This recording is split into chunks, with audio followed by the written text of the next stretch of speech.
आप सभी को जय सिया राम, जय श्री बालाजी। आपने एक स्टेटमेंट सुनी होगी कि अक्सर लोग कहते हैं कि हर आत्मा में, हर इंसान में ईश्वर का वास होता है। सबके दिल में ईश्वर भगवान निवास करते हैं। तो इसी स्टेटमेंट में से मेरा एक प्रश्न उठकर आता है, अगर ईश्वर सबके हृदय में वास करते हैं तो इंसान बुरे कर्म क्यों करता है। आज हम इस विषय में बात करेंगे कि अगर हर एक प्रत्येक इंसान के अंदर ईश्वर है तो हर व्यक्ति अच्छे कर्म क्यों नहीं करता, बुरे कर्म ही क्यों करते हैं लोग। और इतने बुरे कर्म कि जिसकी लिस्ट ही कभी ख़त्म ना होने वाली है, एंडलेस लिस्ट भरी हुई है। सोशल मीडिया पर देख लो, न्यूज़पेपर्स में देख लो, न्यूज़ चैनल्स में जाके देख लो, क्राइम की लिस्ट भरी हुई है। कोई कुछ कर रहा है तो कोई कुछ कर रहा है। हमारे अपने जीवन में हमें कई दफ़ा इतने बुरे लोग देखने के लिए मिल जाते हैं जो बुरे कर्म करते हैं। अगर ईश्वर सबके हृदय में वास करते हैं तो इंसान बुरे कर्म क्यों करता है ना अपने आप में ही एक कमाल का प्रश्न। और अक्सर हमारे जीवन में सवाल उठता है जब हम व्याकुल हो उठते हैं, परेशान हो जाते हैं, या जीवन की हकीकत एक आईने की तरह जब हमारे सामने नज़र आने लगती है, दुखों का अंधेरा हमें घेर कर रखता है। ईश्वर हम सबके अंदर है, इस बात को आप बिल्कुल भी डिनाई नहीं कर सकते। एक उदाहरण से समझते हैं, भौतिक दुनिया का ही एक उदाहरण लेके आपको समझाने का प्रयास करती हूँ। एक कुम्हार है, वो मिट्टी का घड़ा बनाता है, अलग अलग शेप्स और साइज का। कोई बहुत बड़ा बना दिया, कोई सुराही जैसा बना दिया, कोई छोटा सा, कोई गमला बना दिया। They are different shapes and size. दिए तक बनते हैं मिट्टी से। तो आपने देखा होगा हर एक का आकार अलग है, हर एक का शेप साइज दोनों अलग अलग है। दियों की ही बात कर ले तो कोई छोटा है, कोई बड़ा है, कोई चौमुखी दिया है, मटका, सुराही या गमला, सबकी आकृति, सबकी शेप अलग अलग है। पर उन सभी में एक चीज़ कॉमन है। वो क्या है? वो है मिट्टी। उन सब में एक कॉमन पदार्थ है जिससे वे बने हुए हैं, जिससे वे निर्मित हैं। पर उनकी अलग शेप होने के कारण उनके अलग अलग यूजेस हैं, उनके अलग अलग नाम हैं और उनके अलग अलग दाम भी हैं। इसी भांति, ठीक इसी प्रकार हम सब इंसान, प्रत्येक 84 लाख योनियाँ, सब जीव जंतु ईश्वर के ही अंश हैं। उसी पंच तत्व से बने हुए हैं जिससे हम बने हुए हैं, उसी से बाकी जीव जंतु बने हुए हैं और हम सब में वो ईश्वर विद्यमान है। बस हमारी शारीरिक रूपरेखा, हमारी शारीरिक संरचना अलग हो जाने के कारण, या यूँ कह लीजिए उस ऊपर वाले ने, उस कारीगर ने, बनाने वाले ने हमें अलग रूपरेखा प्रदान की है ताकि हर इंसान में वेरिएशंस हो, जो दुनिया का सबसे बड़ा कारीगर है। तो इसी कारण से हम इंसानों में ही देख लीजिए, हम सबकी शक्ल अलग अलग है। मेरी बनावट अलग है, आपकी बनावट अलग होगी। कोई काला है, कोई गोरा है, कोई नाटा है, कोई छोटा है, कोई मोटा है। तो हर इंसान की बनावट, हर इंसान की संरचना अलग अलग है, पर हम सभी में ईश्वर विद्यमान है।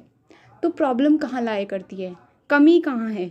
कमी यहाँ है कि हम उस ईश्वर को पहचान नहीं पा रहे हैं, उसको अनदेखा कर रहे हैं, उसको जागृत नहीं कर पा रहे हैं। और इसी कारण से हम हर बुरे कर्म को अंजाम दे देते हैं अपने सेल्फ मोटिव के लिए, अपनी इंद्रियों के वशीभूत होकर, अपने लालच के वशीभूत होकर बुरे कर्म करते हैं।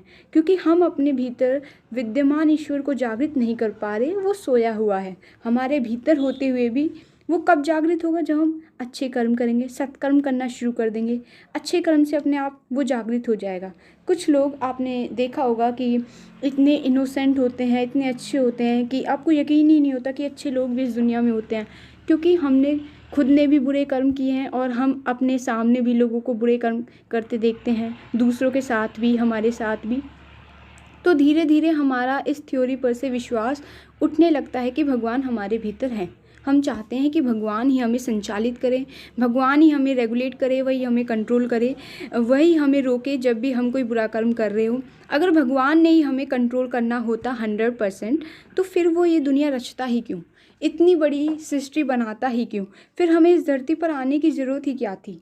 हमारा इम्तिहान ही तो है ये, एक तरह से हमारा टेस्ट ले रहा है भगवान। जैसे क्लास में कोई टीचर नहीं होता है और उसकी एब्सेंस में आप पेपर दे रहे हो, अगर आप उस पेपर में पास होने के लिए नकल करते हैं तो उसका मतलब आपने कुछ भी ज्ञान हासिल नहीं किया। और यदि आप अपनी मेहनत से, ऑनेस्टली, पूरी ईमानदारी से अपना एग्ज़ाम, अपना पेपर देते हैं, टीचर ना होने के बावजूद भी बिना नकल किए, तो वह आपकी सच्ची मेहनत है जिसका इन फ्यूचर आपको रिज़ल्ट मिलेगा।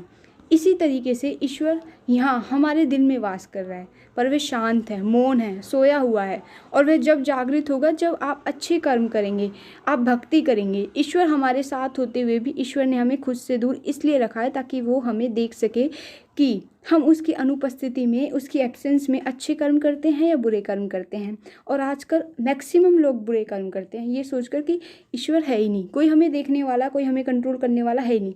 लोग सोचते हैं कि कोई ईश्वर है ही नहीं और ये पूरा सिस्टम गलत है, पूरा सिस्टम बेकार है, मानव निर्मित है सब कुछ। फिर मानव किसने बना दिया? ये 84 लाख योनियाँ किसने बना दी? क्या इंसान ने ही बना दिया इंसान? तो इस बात को समझिए, ये ईश्वर हमारे पास होते हुए भी हमसे दूर है, और हमसे दूर होते हुए भी हमारे साथ है, और हर वक्त हमें देख रहा है, बस हमें वह नज़र नहीं आ रहा।